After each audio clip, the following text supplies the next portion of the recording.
오늘 함께 하실 하나님 말씀은 히브리서 9장 12절입니다. 히브리서 9장 12절 말씀.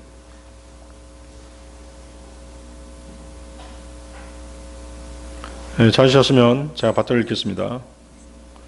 염소들이나 송아지들의 피로도 아니요 오직 그분 자신의 피로 그분께서 한번 거룩한 처소 안으로 들어가셔 우리를 위하여 영존하는 구속을 얻어내셨느니라.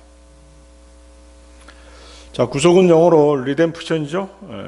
사전적인 의미는 무언가를 지불하고 되찾거나 소유하게 되거나 빚을 갚는 행위를 말합니다. 성경에서는 죄악으로부터의 구원을 말하는 것이죠. 성경은 구속의 책입니다. 성경의 주인공과 주제는 예수 그리스도 우리 주님이십니다. 그러나 성경의 메시지는 구속입니다. 구속은 하나님의 독생자 예수 그리스도를 통해서 이루어집니다. 엄밀히 말하면 성경은 그리스도의 피에 의해서 구속이 이루어진다라고 말씀하십니다. 성경에서 피는 곧 생명을 의미합니다. 레위기 17장 11절 말씀인데요. 이는 육체의 생명이 피 속에 있기 때문이라. 그런즉 나는 그것을 너희에게 주어 제단 위에서 너희의 혼들을 위한 속죄를 이행하게 하였노라. 이는 그것이 혼을 위하여 속죄를 이행하는 피이기 때문이라. 그렇죠?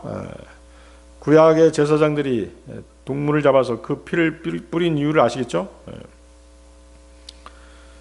예수 그리스도께서는 갈보리 십자가에서 흘리신 보혈로 세상 죄에 대한 죄값을 누구에게 지불하신 것이에요? 하나님께 지불하셨죠.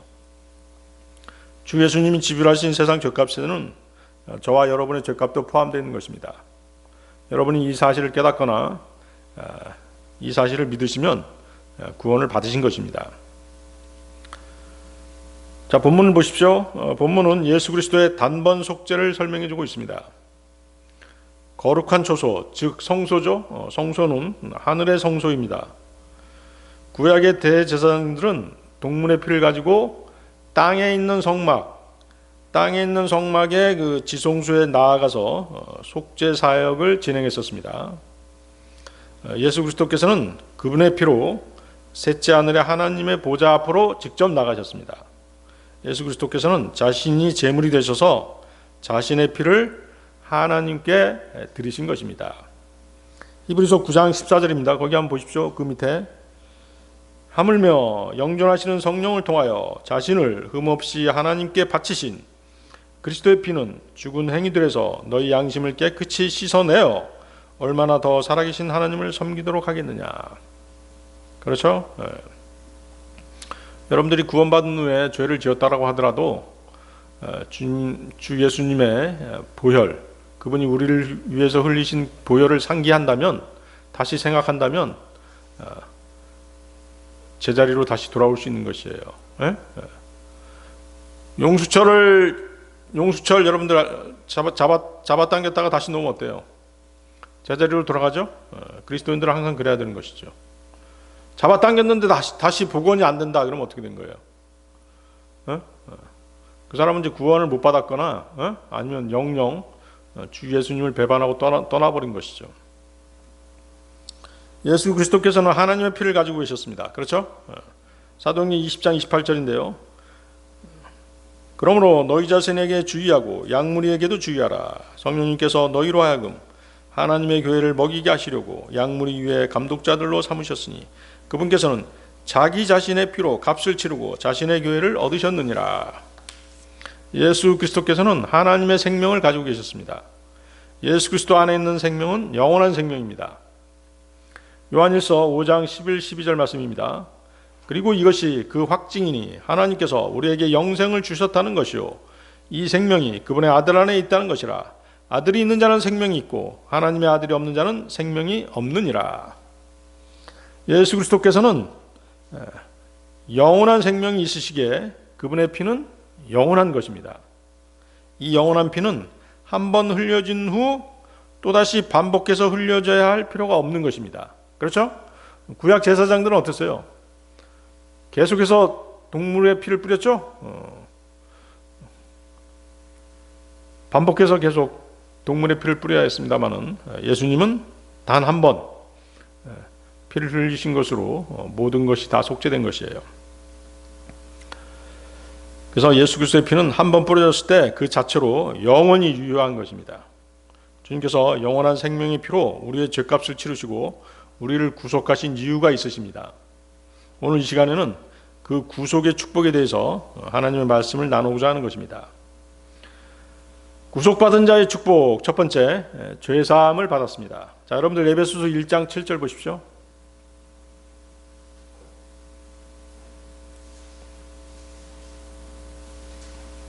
에베소서 1장 7절 말씀. 그분 안에서 우리가 그분의 피를 통하여 구속, 곧 죄들의 용서함을 받았으니 이는 그분의 은혜의 부요함에 따른 것이라. 자, 본절은 하나님의 구속사역이 그리스도 안에서 이루어졌음을 강조하는 구절입니다.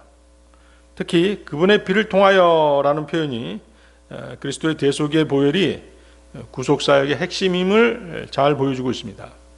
그래서 여러분들 이제 그 간증 들을 때 내가 예수님 통해서 구원받았습니다. 이 간증도 옳은 간증이고 더 옳은 간증은 뭐예요? 내가 예수님 피를 믿습니다.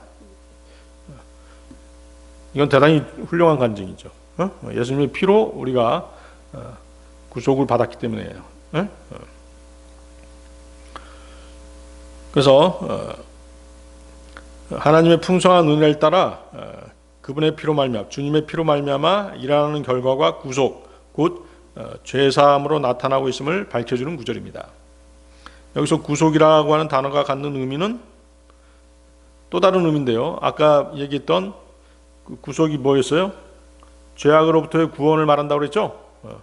이것의 구속의 또 다른 의미는 노예가 슬레이브, 노예가 자신의 신분에서 벗어나 자유를 얻는 것입니다. 죄수들이 자신이 선고받은 형을 면제받기 위해 속전을 지불하는 행위를 말하는 것입니다. 그렇죠? 과거 옛날에는 어때요? 몸값을 내면 매를 맞는 그런 형벌이라든가 죽음을 면하기도 했던 것이에요. 그런데 우리가 받은 구속에 대한 속전은 우리가 치르지 않았죠? 누가 치러주셨어요? 주님께서 치러주셨죠? 그 룻기에 보면 어때요? 보아스가 룻을 위해서 기업을 물려준 것처럼 우리를 위해 예수 그리스도께서 대신 구속의 속전을 내어주신 것입니다. 룻기 4장 9절 10절 말씀인데요. 그러자 보아즈가 장로들과 모든 백성에게 이같이 말하였더라. 나는 엘리멜렉에게 속한 모든 것과 킬리온의 것과 말론의 것을 모두 나오미의 손에서 구입하였으니 그대들은 이날의 증인들이라. 이뿐만 아니라 내가 말론의 아내인 모압족 여인 룻을 값을 치르고 얻어 나의 아내가 되도록 하였으니 죽은 자의 유산 위에 그의 이름을 일으켜 세워서 죽은 자의 이름이 그의 형제들 가운데서와 그의 처소의 대문에서 끊어지지 않게 하려는 것이라. 그대들은 이날의 증인들이라. 그렇죠? 주 예수님은 그분의 피를 속전으로 자기 자신을 십자가에 내어주셨던 것입니다. 예수 그리스도께서는 그분의 피값으로 성도를 죄와 사망의 세력으로부터 하나님의 생명회로 사오신 것입니다. 주님의 이러한 구속사역은 두 가지 의미로 구분해서 살펴볼 수 있습니다. 먼저 그리스도께서 십자가에서 죽으심으로 말미암아 우리들 성도들이 죄사함을 받게 된 것이죠. 로마서 3장 24절인데요. 그리스도 예수 안에 있는 구속을 통하여 그분의 은혜로 값없이 정당함을 입증받았느니라. 정당함을 입증받았다. 의롭게 되었다. 같은 말입니다. 골로새서 1장 14절. 그 아들 안에서 우리가 그분의 피를 통하여 구속 곧 죄들의 용서를 받았느니라. 같은 말이죠. 의롭다함을 얻다. 정당함을 입증받았다. 죄들의 용서를 받았다. 같은 말인 것이에요. 자, 두 번째는 주님의 재림으로 인해 미래에 얻게 될 구원의 완성을 가리킵니다. 에베소 4장 30절인데요. 그리고 하나님의 거룩한 영을 비통하게 하지 말라. 그분으로 말미암아 너희가 구속의 날까지 인장을 받았느니라. 로마서 8장 23절. 그리고 그들뿐만 아니라 성령의 첫 열매들을 소유한 우리 자신도 그러하니 바로 우리 스스로도 우리 자신 안에서 신음하며 입양을 기다리고 있으니 곧 우리 몸의 구속이라. 네, 우리가 죄사함을 받았는데 또 구속을 얘기한다. 이 구속은 어떤 구속이에요? 영은 거듭났고 혼은 구원받았지만 아직 구속되지 못한 게 있죠? 우리 몸이잖아요. 그렇죠? 이 몸의 구원, 몸의 구속은 언제 이루어지는 것이에요? 주님 다시 오시는 그날 우리 몸마저도 구속받게 되는 것입니다. 그 몸의 구속은 주님과 같은 형상으로 변모되는 것이죠. 빌립보서 3장 21절이죠.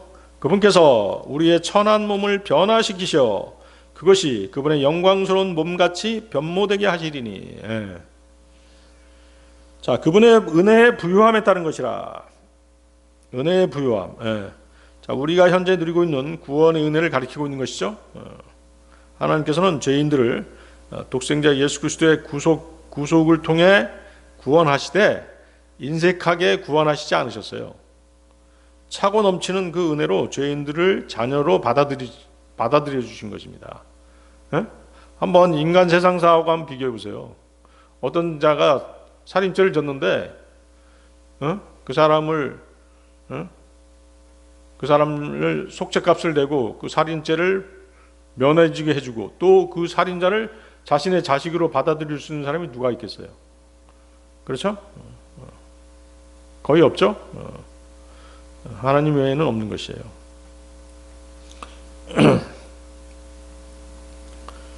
그래서 죄 없으신 그분의 독생자를 원수되었던 죄인들을 위해 내어주신 행위 자체가 그 은혜의 풍성함을 그대로 증거하는 것이라고 할 수 있는 것이죠. 죄인들을 불쌍히 여기시는 하나님의 자비하심이 넘치는 은혜로서 죄인들을 구원하신 것입니다. 여러분들 디도서 3장 5절 한번 보세요. 디도서 3장 5절.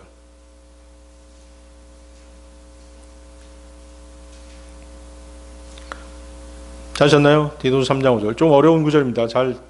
메모를 잘 하시기 바랍니다.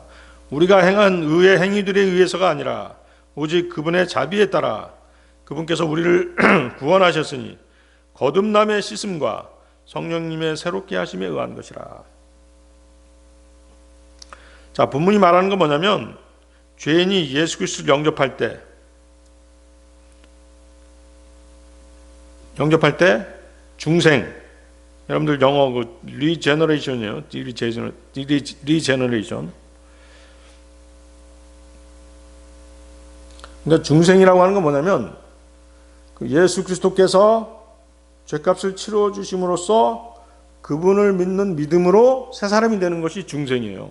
거듭남하고 거의 같은 의미죠. 약간 뉘앙스가 달라요. 그걸 중생이라고 해요. 영어 이 성경에서 리제너레이션이라고 합니다. 새 사람이 된 것이에요. 네? 그래서 죄인이 예수 그리스도를 영접할 때 중생이 그 죄인을 씻는다는 것이죠. 거듭남의 씻음 이렇게 돼 있잖아요. 그죠? 거듭남의 씻음. 아시겠어요? 잘 들어보세요. 근데 이 거듭남의 씻음, 중생은 성령님께서 하시는 일이에요.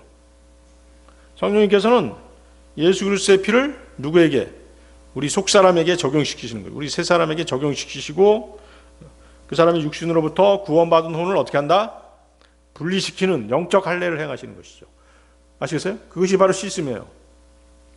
골로새서 2장 11절에 그 영적 할례 나오잖아요. 그분 안에서 또한 너희가 사람들의 손으로 이루어지지 않는 할례로 할례 받았으니 그리스도의 할례로 육신의 죄들의 몸을 벗게 되었느니라. 그리스도의 할례, 영적 할례 같은 말이죠. 그래서 이것을 뭐라고 하는 것이에요? 씻는다, 워싱이라고 하는 것, 씻는다. 이해하시겠어요? 다시 한번 성령님께서 예수 그리스도의 피를 우리 속사람에게 적용시켜서 육신과 혼을 분리시키는 작업. 아시겠어요? 그것이 뭐다? 거듭남의 씻음이고 이 거듭남의 씻음을 누가 하신다? 성령님께서 하시는 것이에요. 아시겠죠? 그래서 또한 우리는 어때요? 하나님의 말씀으로 씻어지기 때문이고 또 성령님 자신에 의해 씻어지기 때문인 것이죠. 성령님께서 그리스도의 할례로 우리를 혼과 몸을 분리시키셨잖아요. 또 하나님의 말씀으로 우리를 깨끗하게 하시죠. 에베소 5장 26절입니다. 이는 그분께서 교회를 성결하게 구별하시고 말씀에 의한 물의 씻음으로 정결하게 하려 하시며. 자, 여러분들 중에 이제 그 구원이 막 흔들리는 사람들 있잖아요. 내가 구원 받았던가? 구원이 막 의심되는 사람들이 있습니다. 구원을 꽉 붙드는 방법이 뭔지 아세요? 하나님의 말씀을 꽉 붙잡는 것이에요. 하나님의 말씀. 내가 어떠한 구절을 읽었을 때 내 죄가 완전히 용서받았다는 것을, 내가 구원받았다는 것을 확신할 수 있었다.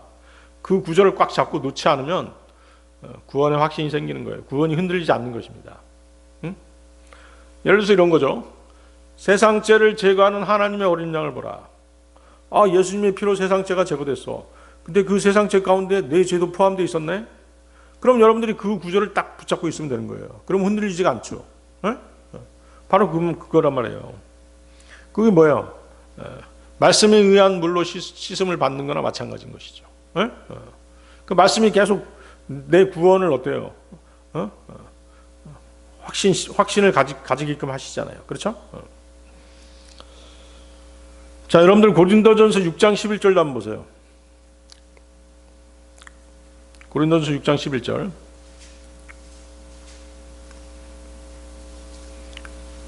자, 거듭남의 씻음 아까 말씀드렸고, 여기는 고린도전서 6장 11절 보세요. 그런즉 너희 중 일부가 그러한 자들이었으나 우리 하나님의 영을 통하여 주 예수의 이름으로 너희가 씻겨졌고 너희가 성결하게 구별되었으며 너희가 정당함을 입증받았느니라. 자, 여기서 주 예수의 이름으로 씻겨졌다. 이건 무슨 뜻일까요? 주 예수의 이름으로 너희가 씻겨졌고라는 것은 주 예수의 이름으로 우리가 의롭다함을 받았다, 그 뜻이에요. 의롭다함을 받았다. 이걸 뭐라고 그러죠? 두 글자로? 칭의라고 그러죠. 칭의. 그렇죠. 예. justification. 그렇죠? 여러분들 굉장히 많이 아십니다. 가르침 보람을 느낍니다. justification. 칭의죠. 예수님의 이름으로 씻기는 거. 칭의라고 하는 것이에요. 우리는 의롭지 않았는데 예수님의 의로움을 우리에게 어떻게 하신 거예요? 전가시켜 주신 것이죠. 그게 바로 주 예수의 이름으로 너희가 씻겨졌고 그 뜻이에요. 그래서 씻겨졌다라고 하는 것은 하나님의 은혜로 죄를 용서받고 깨끗해지는 것이죠. 하나님께서 과거의 죄로 인한 죄책감과 허물을 없애주시는 것입니다. 그래서 이제 우리가 의롭다함을 얻는 거, 의롭다고 인정받는 것은 바로 무엇에 의해서? 믿음에 의해서 그렇게 되는 것이죠. 믿음에 의해서. 로마서 4장 5절은 뭐라고 말씀하세요? 그러나 일하지 아니하더라도 불경건한 자의 정당함을 입증하시는 분을 믿는 자는 그의 믿음이 의로 여기지느니라. 그의 믿음이 의로 여기지느니라. 구속받은 자의 축복. 두 번째, 우리를 주 예수님의 소유로 삼으셨습니다. 우리를 주 예수님의 소유로 삼으셨다. 여러분들 고린도전서 6장 19절 20절 보십시오.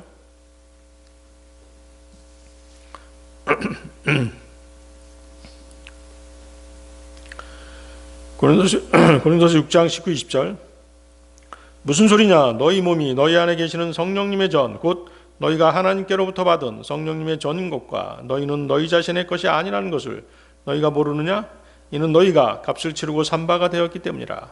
그러므로 너희의 몸과 너희의 영 안에서 하나님께 영광을 돌리라. 그것들은 하나님의 것이라. 여러분이 주 예수 그리스도를 믿고 그분을 구주로 영접해서 거듭나는 순간 성령님께서는 여러분의 몸 안으로 들어오십니다. 그래서 그 사실을 아주 확실하게 느끼는 사람도 있고 서서히 이제 느끼는 사람도 있고 그래요. 사람마다 좀 다르죠. 어쨌거나 그 사람이 구원받았다라고 하면 성령님께서 그 사람의 거처를 정하시는 것이에요. 그 사람 안에 들어오셔서. 그리고 이제 여러분의 몸을 그분이 거하시는 거처로 삼으시는 것이죠. 그래서 어느 이단 교회들이 말하는 것처럼 침례받아야 구원받고 방언해야지 성령께서 오시는 것이다. 이렇게 얘기하는 것은 완전한 이단 교리인 것이죠. 결코 그렇지 않죠? 여러분들이 구원받을 때 여러분들이 내가 구원받았구나, 내가 죄사함 받았구나, 내 죄가 용서됐구나, 또는 내가 주님을 구주로 믿겠다라고 결심했을 때 그때 성령님께서 오시는 것이에요. 이렇게 거듭난 그리스도인의 몸은 더 이상 자신의 것이 아니죠. 그 소유권이 값을 지불하신 누구에게 있다? 주 예수님께 있는 것이에요. 그분께서는 여러분을 소유하기 위해서 십자가에 처형되심으로써 그 핏값으로 저와 여러분을 사신 것입니다. 베드로전서 1장 18, 19절인데요. 너희가 알거니와 너희 조상들로부터 전통으로 받은 너희의 헛된 생활 방식에서 너희가 구속된 것은 은과 금같이 썩을 수 있는 것들로 된 것이 아니요 오직 흠없고 점없는 어린 양의 피 같은 그리스도의 보배로운 피로 구속된 것이라. 그래서 소유권이 주 예수님께 있으므로 우리는 주 예수 그리스도의 종인 것이죠. 성경에서 종, 서벤트라고 하는 의미는 헬라어 로에, 슬레이브하고 같은 것이에요. 그래서 그리스도께서는 우리를 값을 치르고 노예로 사신 것이죠. 그러므로 이제 우리가 할 수 있는 것은 우리의 몸과 영으로 하나님께 영광을 돌려드리는 일뿐인 것이죠. 이제 우리 마음대로 할 수 있는 일은 없는 것입니다. 다만 하나님의 말씀에 따라 하나님의 뜻에 순종하며 사는 일만 남은 것이에요. 여러분이 하나님의 소유가 되었다라고 하는 것은 한편으로 이 세상으로부터 완전히 해방되었다는 것을 의미하는 것이죠. 거듭나기 전까지 여러분은 이 세상과 이 세상의 신이며 권세인 마귀의 종이었습니다. 그러나 이제 여러분 더 이상 세상의 노예가 아니고 마귀의 종도 아닙니다. 여러분은 완전한 자유인이 된 것입니다. 그것은 주 예수 그리스도 안에서의 자유인인 것입니다. 여러분의 몸은 하나님께서 들어와서 하시는 지극히 거룩한 하나님의 거처가 된 것입니다. 여기서 몸은 단지 육체만을 의미하는 것이 아닙니다. 이는 거듭난 사람의 인격, 전 인격을 포함하는 것이죠. 즉 그리스도인의 몸을 포함한 그 전 인격이 죄로부터의 해방과 구속을 경험하였음을 말하고 계신 것입니다. 그래서 본문이 강조하신 건 뭐냐면 하나님께서 값을 치르고 우리들을 샀으므로 단순히 기뻐하라고 말하는 것이 아니죠. 자신의 몸으로 하나님께 영광을 돌리라고 명령하고 있는 것입니다. 이 명령은 물론 자신의 전 인격을 하나님의 영광을 위해 사용해야 된다는 그런 의미인 것입니다. 삶 전체를 통해서 하나님의 영광을 드러내야 한다는 점을 강조하고 있는 것입니다. 우리 그리스도인들은 그리스도의 핏값으로 구속된 하나님의 성령의 전입니다. 그분의 소유이므로 전적으로 하나님의 영광만을 위해서 살아야 되는 것입니다. 그러한 몸으로 죄를 짓고 음행을 저지르고 탐욕을 일삼는 것은 종으로서 영생을 주신 하나님께 대한 배신 행위인 것이죠. 우리는 자신이 아닌 항상 우리의 주인 되시는 하나님께 어떻게 영광을 돌리며 살 것인가 라는 것을 고민하면서 또 생각하면서 살아야 되는 것입니다. 구속받은 자의 축복 세 번째, 죄를 자백하게 하십니다. 여러분들 요한일서 1장 9절 보십시오.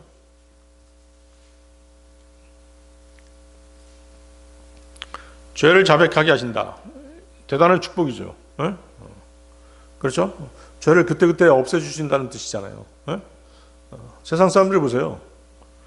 죄에다가 죄를 계속 쌓고 있잖아요. 그렇지만 우리는 어때요? 죄 없이 거룩한 삶을 살고 있는 것이죠.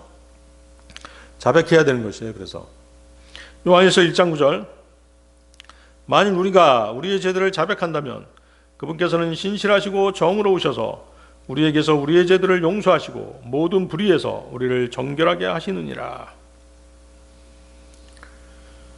극단적 세대주의자들이나 일부 교회에서는 갈보리에서 모든 죄들이 용서되었기 때문에 지금 짓는 죄들을 자백할 필요가 없다라고 그렇게 가르치죠. 잘못된 교리죠? 이런 잘못된 교리가 아주 위험합니다. 왜 위험해요? 믿음 생활 가운데 짓는 죄들을 자백하지 않음으로써 주님과의 교제가 단절되죠. 또 계속해서 징계를 받는 것입니다. 죄를 자백하지 않으면 하나님의 징계가 따라오게 돼 있어요. 그러면 그 위에 보십시오. 요한일서 1장 6절 7절 한번 보세요. 그 위에 만일 우리 자신이 그분과 교제가 있다고 말하면서 어둠 가운데 살아간다면 우리는 거짓말하는 것이며 진리를 행하는 것이 아니니라. 그러나 만일 우리가 그분께서 빛 가운데 계신 것 같이 빛 가운데 살아간다면 우리가 서로 간에 교제가 있는 것이며 그분의 아들이신 예수 그리스도의 피가 우리를 모든 죄에서 정결하게 하시느니라. 그렇죠? 네. 죄를 자백하면 다시 우리를 깨끗하게 하신다라고 말씀하시잖아요. 자, 이런 말씀이 있음에도 불구하고 막 구원받았을 때의 구속의 교리가 마치 믿음 생활에까지 적용되는 것처럼 잘못 가르치게 되면 죄에 대해서 둔감해질 수밖에 없는 것이에요. 죄에 대해서 담대해질 수밖에 없는 것입니다. 바울 사도도 자신이 지은 죄에 대해서 자백했었죠. 전에 지은 죄들을 자백했었어요. 사도행전 26장 10절 11절인데요. 제가 그 일을 또한 예루살렘 안에서 행하였나이다. 그리고 수석 제사장들로부터 권위를 받아서 제가 성도들 중 많은 이들을 감옥에 가두었나이다. 그리고 그들이 사형에 처하였을 때 저는 그들을 대적하여 저의 목소리를 내었나이다. 그리고 저는 각각의 모든 회당 안에서 여러 번 그들에게 형벌을 내렸고 그들에게 강제로 신성 모독을 하도록 시켰사오니 그들을 대적하여 지극히 광분하였기에 저는 타국 도시들에서까지 그들을 박해하였나이다. 그렇죠? 사도 바울이 거듭나기 전에는 이렇게 그리스도인들을 박해했던 것이죠. 디모데전서 1장 13절에서도 자백하고 있습니다. 이전에 나는 신성 모독하는 자요 박해하는 자요 해치는 자였으나 내가 자비를 얻어냈으니 내가 믿지 아니함 가운데서 무지함으로 그것을 행하였던 까닭이라. 구원받은 후에 고린도 성도들도 자신들의 죄를 자백했습니다. 사도행전 19장 18절인데요. 그리고 믿는 이들이 많이 와서 고백하였으며 자신들의 행실들을 보였더라. 그렇죠? 그리스도인들이 자기 죄를 자백하지 않고 자신의 죄를 판단할 수는 없는 것이죠. 자신의 죄를 심판할 수 없는 것입니다. 아시겠어요? 하나님께서 뭐라고 말씀하세요? 하나님께서 심판하시기 전에, 하나님께서 판단하시기 전에 먼저 자신의 죄를 먼저 판단하라고 말씀하시잖아요. 고린도전서 11장 31절이죠. 이는 만일 우리가 자신을 판단하려고 한다면 우리가 판단받지 않을 것이기 때문이라. 그렇죠. 우리가 먼저 우리 자신의 죄를 심판해야 된다는 것이에요. 우리가 먼저 우리 자신의 죄를 자백해야 된다는 것입니다. 그래야지만 하나님께서 심판하지 않으시는 것이에요. 그리스도는 또한 죄를 자백하지 않는 상태로 주의 만찬에 동참해서 주님과 교제할 수 없는 것입니다. 주의 만찬뿐만 아니라 죄 때문에 담대함을 잃어버리고 하나님과 교제할 수 없는 것이에요. 주님과 교제할 수 없는 것입니다. 고린도전서 11장 30절이죠. 그 위에 한번 보세요. 고린도전서 11장 30절. 이런 까닭에 많은 이들이 너희 가운데서 약하고 병들어 있으며 또 많은 이들이 잠자고 있느니라. 약하고 병들어 있고 많은 이들이 잠자고 있다. 다 뭐예요 이게? 징계의 결과죠. 징계의 결과. 죄를 자백하지 않고 버리지 않기 때문에 징계를 받은 것입니다. 하나님께서는 모든 인간들이 그분께 죄들을 자백할 것이라고 그렇게 말씀하셨어요. 로마서 14장 11절이죠. 이는 기록되기를 주가 말하노라. 내가 살아있음으로 맹세하노니 모든 물음마다 나에게 절할 것이요 모든 혀마다 하나님께 자백하리라. 그렇죠? 그리스도인이 자신의 죄를 자백하지 않아도 된다라고 하는 극단적 세대주의자들의 교리는 아주 명백한 거짓 교리인 것입니다. 갈보리 십자가가 모든 죄를 덮었다라고 말하는 것은 구원받을 때의 죄사함과 믿음 생활 가운데서의 죄 자백을 구분하지 않기 때문인 것이죠. 그걸 구분해야 되는 것이에요. 다윗도 어때요? 다윗도 죄를 자백했죠. 그리고 용서를 받았어요. 시편 32편 5절입니다. 제가 당신께 저의 죄를 인정하였으며 제가 저의 죄악을 숨겨오지 아니하였나이다. 제가 말씀드리기를 저는 주께 저의 불법들을 시인하겠나이다 하였나이다. 그러자 당신께서 제 죄에서 나온 죄악을 용서하셨나이다. 셀라. 그렇죠? 그래서 잠언 28장 13절은 뭐라고 얘기하십니까? 자기 죄들을 감추는 자는 번성하지 못하리라. 그러나 죄들을 자백하고 버리는 자는 누구나 자비를 얻으리라. 그래서 여러분들은 이 구절을 반드시 기억하고 실행해야 되는 것입니다. 일부 교회들에서는 죄를 자백하도록 가르치지 않습니다. 자백하지 않아도 된다. 그렇게 얘기하는 것이죠. 구원받을 때 모든 죄가 다 용서됐다. 더 이상 자백하지 않아도 된다. 이렇게 가르치죠. 잘못된 것이죠. 그렇기 때문에 죄에 대한 경계심이 약해지는 것이에요. 오히려 영원한 구속을 믿고 죄를 담대하게 범하기까지 하는 것이에요. 내 죄 다 용서됐는데 그러면서 또 죄를 짓는 것이잖아요. 그러면 안 되겠죠? 하나님께서는 그러한 삶을 축복하지 않습니다. 그런 그리스도인들은 징계를 늘 달고 살아가는 것이나 마찬가지죠. 구속받은 자의 축복 네 번째, 우리를 지켜 보호해 주십니다. 여러분들 빌립보서 4장 6절 7절 보세요.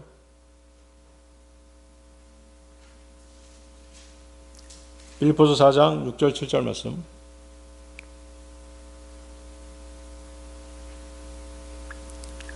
아무 일에도 염려로 가득 차지 말라. 다만 매사에 기도와 간구로 감사들을 드리면서 너희의 요청들이 하나님께 알려지게 하라.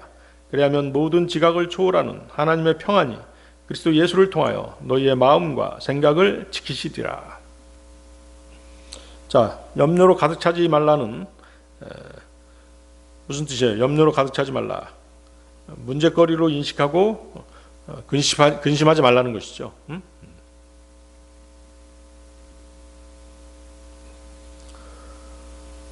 여러분 한번 생각해 보세요. 내 자신의 능력으로 내 자신이 통제할 수 없는 것까지 막 근심하는 사람이 있단 말이에요. 내일 지구가 무너지면 어떡하지? 그런 염려할 필요 있어요, 없어요? 내가 길 가다가 이거 교통사고 나면 어떡하지? 그런 걱정할 필요 있어요, 없어요? 쓸데없는 걱정이잖아요. 그렇죠? 더군다나 하나님의 사람이잖아요, 우리가. 하나님의 자녀가 걱정할 게 뭐가 있어요? 하나님의 뜻에 맡기면 되는 것이잖아요. 일어나지 않는 미래의 것까지 짐을 지고 스스로 마음을 괴롭힐 필요가 없다는 것입니다.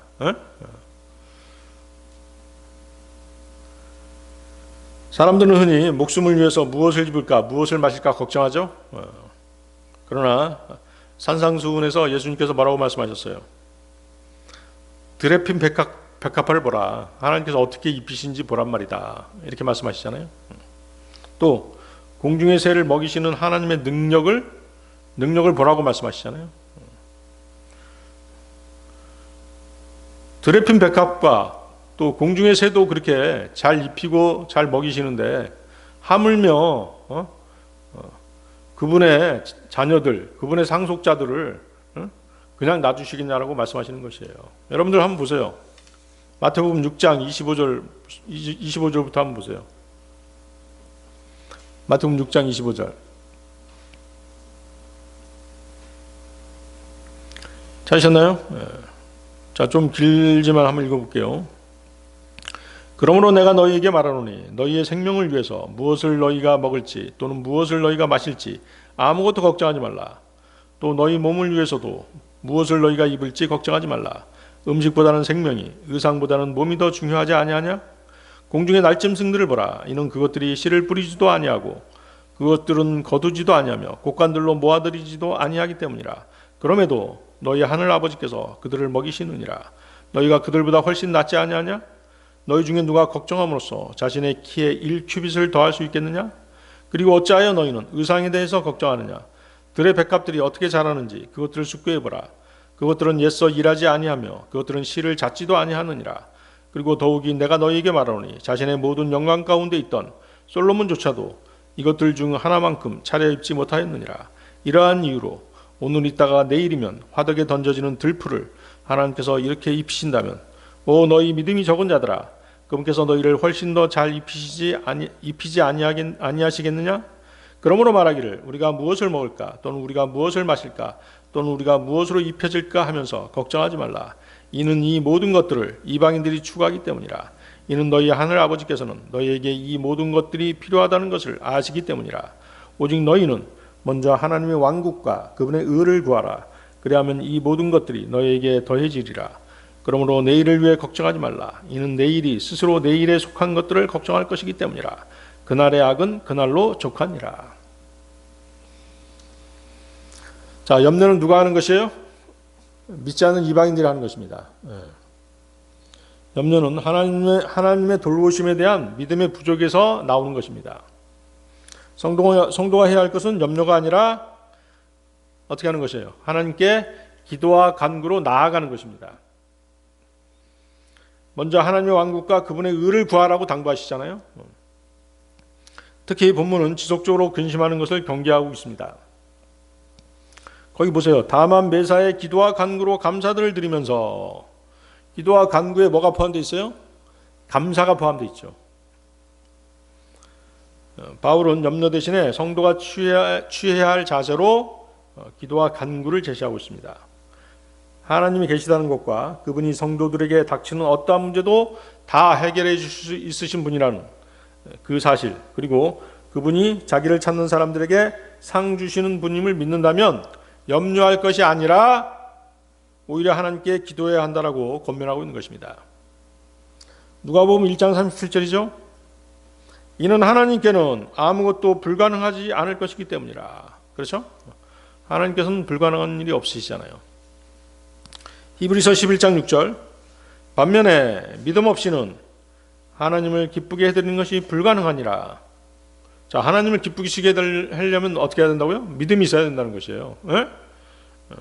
이는 하나님께 오는 자는 그분께서 존재하신다는 것과 그분께서 자신을 부지런히 찾는 자들에게 보상하시는 분이심을 반드시 믿어야만 하기 때문이라. 거기 6절 또 보십시오. 6절. 빌립보서 4장 6절. 매사에 기도와 간구로 감사를 드리면서, 계속 보세요. 자, 감사는 진정한 믿음과 신뢰에서 나올 수 있는 것입니다. 감사함을 가지고 하는 기도와 간구는 그 간구하는 사항들에 초점이 맞춰져 있는 게 아니죠. 누구에게 초점이 맞춰 있는 것이에요? 기도와 간구를 받으시는 하나님께 초점을 맞춰줘야 되는 것이죠. 따라서 성도들은 기도할 때 욥과 같이 기도해야 돼요. 욥이 뭐라고 기도했어요? 주시는 분도 하나님이시오, 취하시는 분도 하나님이시라는 생각으로 하나님을 절대적으로 인정하고 순종하며 신뢰하는 가운데 간절히 구해야 된다는 것입니다. 즉, 기도하고 간구하되 그 응답에 대해서는 하나님의 뜻이 최선임을 믿고 그것이 어떤 것이든 감사함으로 받겠다는 태도를 가지고 기도를 해야 된다는 것입니다.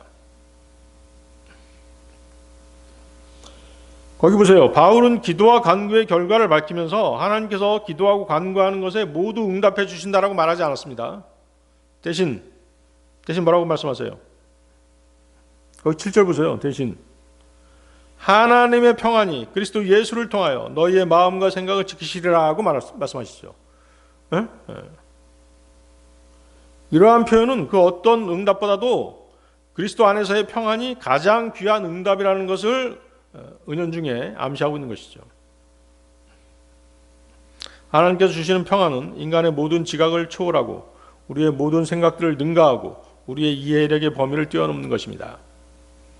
하나님께서 주시는 평안 가운데는 그 기도 응답에 대한 약속도 포함되어 있는 것이죠.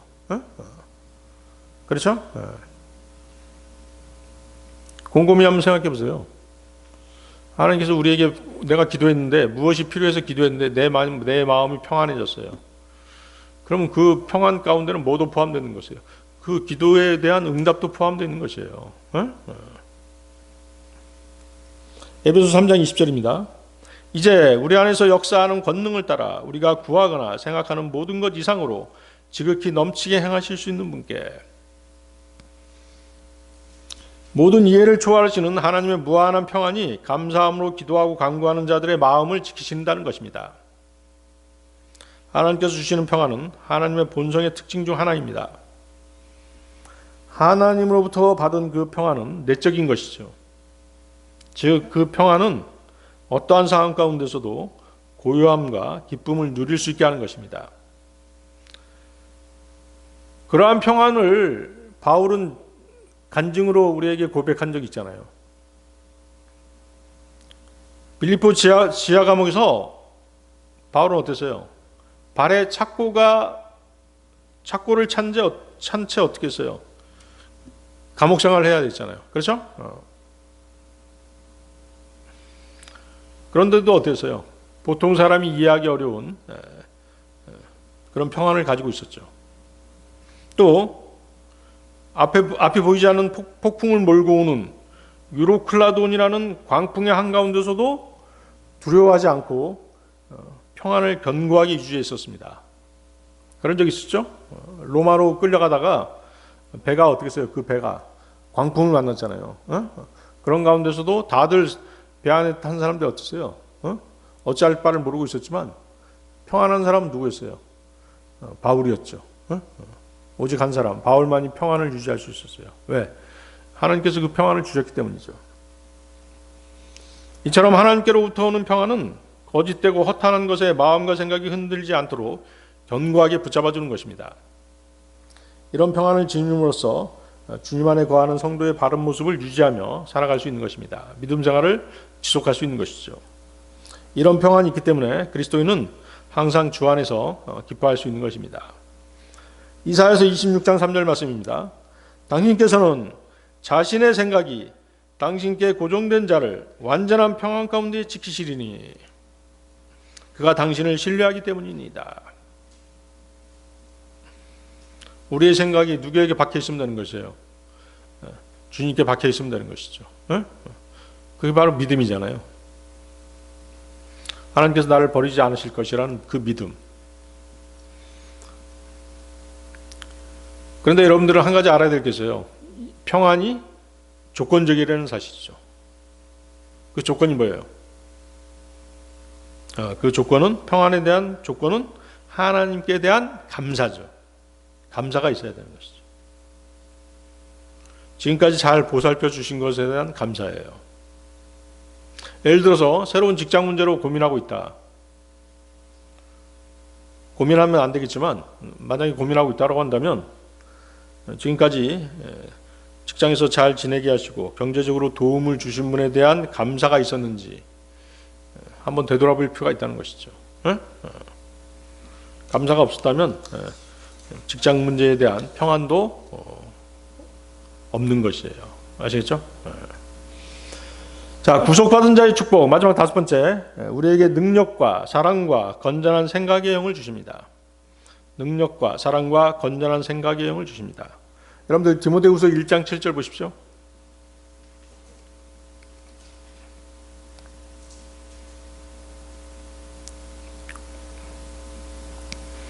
이는 하나님께서 우리에게 두려움의 영을 주신 것이 아니라 오직 권능과 사랑과 건전한 생각의 영을 주셨기 때문이라.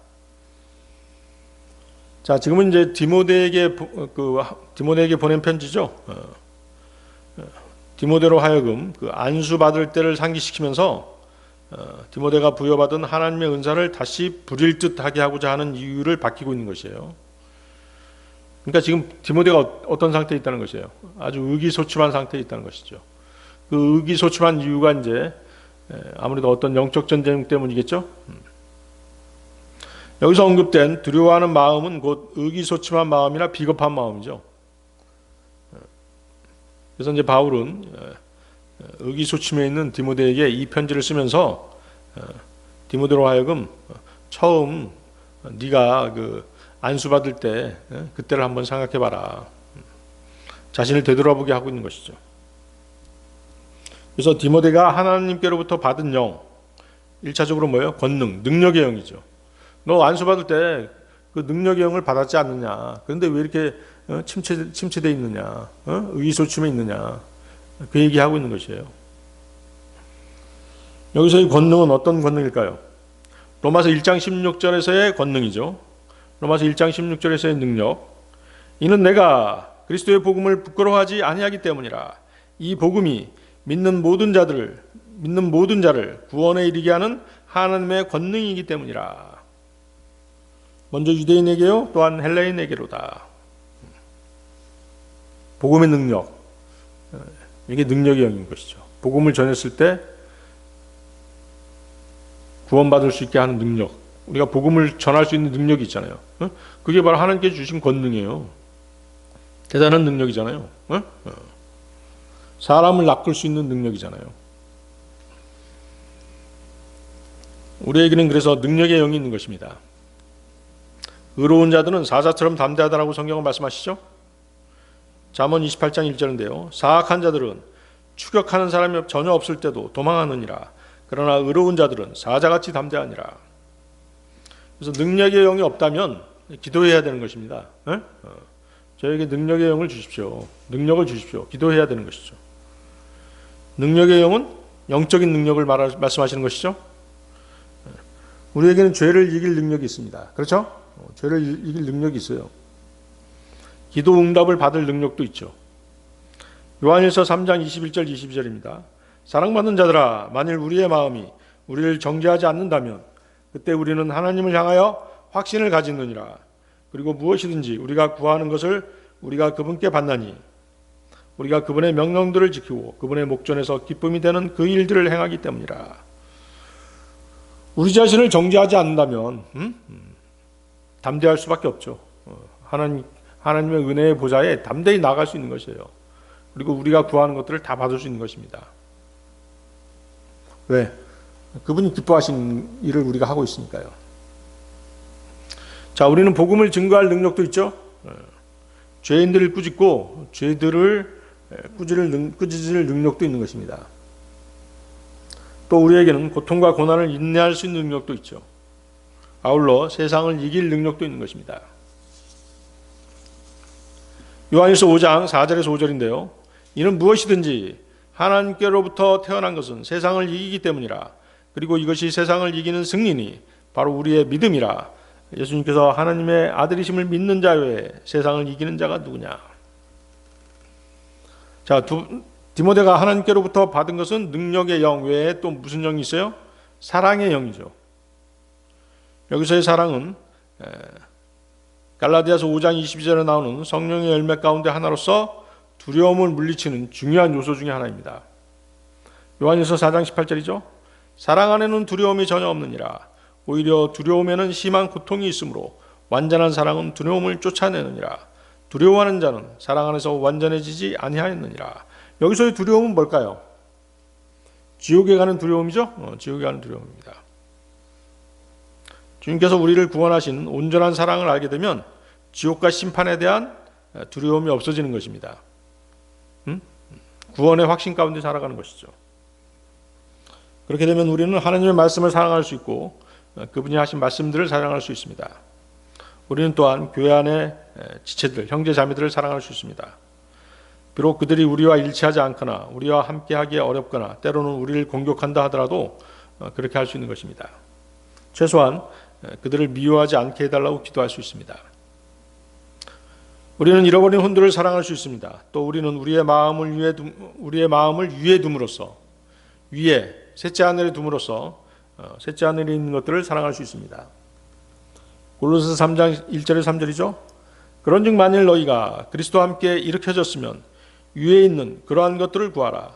그곳에는 그리스도께서 하나님의 오른편에 앉아 계시느니라. 땅에 있는 것들이 아닌 위에 있는 것들에 너희의 예정을 두라. 이는 너희가 죽었고 너희의 생명은 하나님 안에서 그리스도와 함께 감추어져 있기 때문이라. 자, 디모데에게 주신 영, 능력의 영, 사랑의 영, 그 다음에 뭐예요? 건전한 생각의 영이죠. 건전한 생각의 영. 하나님께서는 우리가 구원받을 때 건전한 생각을 주셨습니다. 속임수, 위선, 핑계, 교만, 과장, 거짓, 배신, 기만을 분별해 볼 수 있는 생각을 주신 것이죠. 진리를 발견할 수 있는 생각, 진리를 올바로 나눌 수 있는 생각, 인위적인 것과 본래의 것을 구분할 수 있는 생각을 주셨습니다. 건전한 생각이라고 하는 것은 무엇을 취하고 무엇을 놓아야 하는지를 아는 것이에요. 무엇을 받아들여야 하고 무엇을 거절해야 하는지를 아는 것입니다. 무엇이 선한 것이고 무엇이 악한 것인지를 아는 것이죠. 그것이 바로 건전한 영이에요. 건전한 영은 건전한 마음으로 표현할 수 있는데요. 건전한 마음은 하나님께 의탁하는 마음이죠. 평안 가운데 지켜지는 마음입니다. 빌립보서 4장 7절 말씀입니다. 그리하면 모든 지각을 초월하는 하나님의 평안이 그리스도 예수를 통하여 너희의 마음과 생각을 지키시리라. 건전한 마음은 다른 표현으로 그리스도의 생각이라고도 그렇게 표현됩니다. 고린도전서 2장 16절인데요. 그러므로 누가 주의 생각을 알아서 그분을 지도하겠느냐. 그러나 우리는 그리스도의 생각을 소유하고 있느니라. 그리스도의 생각을 소유하고 있느니라고 말씀하시죠? 네. 그게 바로 뭐예요? 건전한 마음이고 건전한 영인 것이죠. 그리스도의 생각을 가진 사람은 쉽게 흔들리지 않습니다. 교만하지 않습니다. 영적 분별력이 있습니다. 그리스도의 생각에는 지혜가 있습니다. 그리스도의 생각을 가진 사람은 죄악에 물들지 않습니다. 겸손함으로 사랑과 연민으로 아버지께 순종하고자 하는 열망으로 세상보다는 하나님의 왕국에 초점을 맞춰서 살아가는 것입니다. 그분의 나라와 그분의 의를 구하며 살아가는 것이죠.